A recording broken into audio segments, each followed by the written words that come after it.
Good day everyone! So, ngayon po ipapakita ko kung paano nga ba ina-add ang ating VG camera sa ating recorder. Paano nga ba siya nakakabit? Pero bago natin siya ma-add sa ating NVR, is dapat same ng IP address ang ginagamit ng ating camera and ng ating recorder. Same dapat sila ng kinakabitan na internet. So, let's start. Ang gagamitin nating camera is ang VG C345. So, ang unang way is click lang natin to and then click the plus sign. Then after that, hanapin natin yung VG C345. And then click lang natin tong plus sign. Then, adding device na siya. Confirm.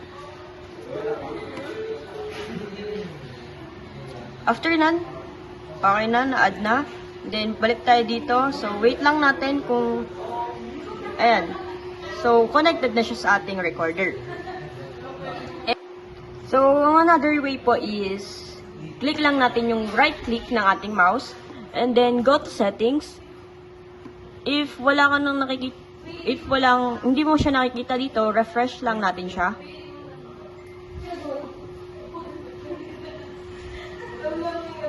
And then, hanapin ulit natin yung VG C345. Check lang natin to. And then, add in batches. Click this. So, just preset camera settings na lang. Then, confirm. Then, adding device.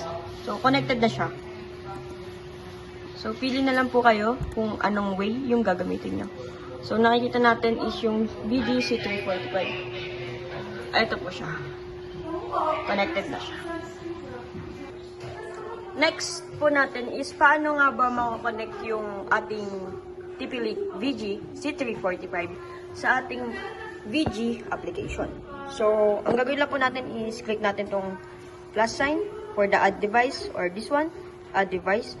Then, scan QR code. Ang scan QR code po is nasa ilalim po ng ating camera. So, pag scan po natin yan, is wait ka lang po natin, and then enter device password.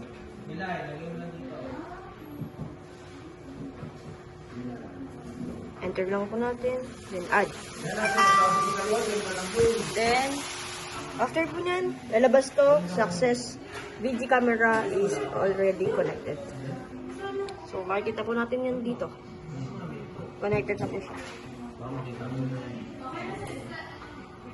So, connect din po natin siya ulit dito sa ating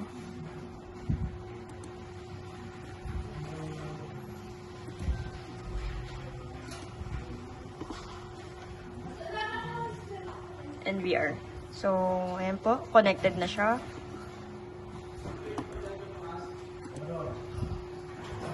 Ayan. So, nakikita natin siya sa phone.